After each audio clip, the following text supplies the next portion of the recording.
Welcome to Wow, I Never Knew That, the show that answers life's little questions and is filled with fascinating facts. Have you ever noticed those colored spinning poles outside the barbershop? In the Middle Ages, the barber was the only person in town that possessed delicate, sharp instruments critical for a close trim.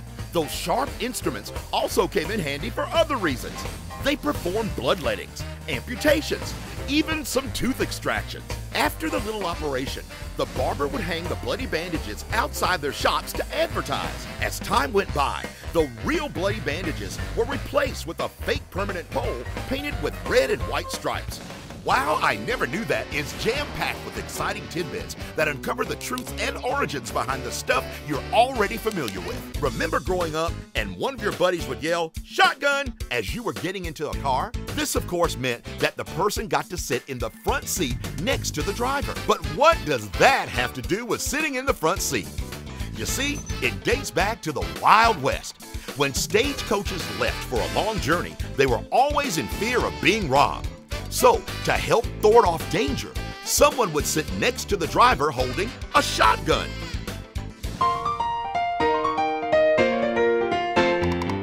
From Coca-Cola to Haagen-Dazs to Etch-a-Sketch and Frisbee, you'll learn the astonishing little-known history behind these products plus a whole lot more.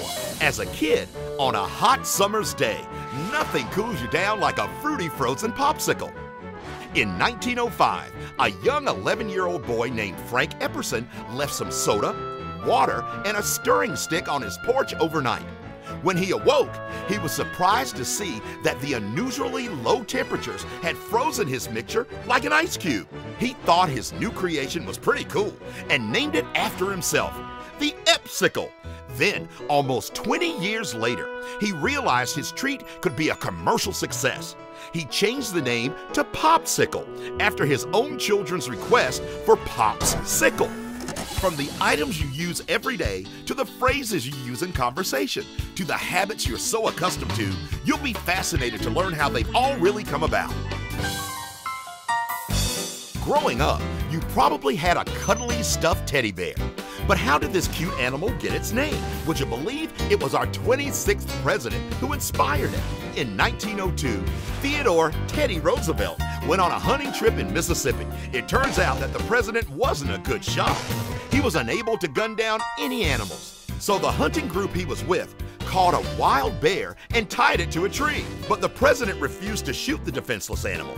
Then two Brooklyn shopkeepers were so proud of their leader, they created a toy soft bear to honor him.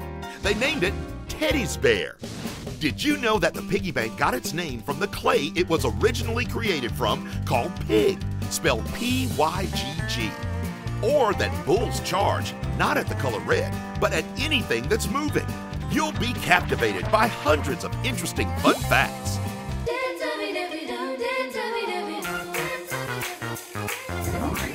When you eat something spicy, it's the chemicals in those foods that cause the burn.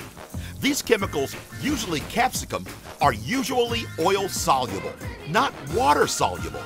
So drinking water only spreads these oils even more.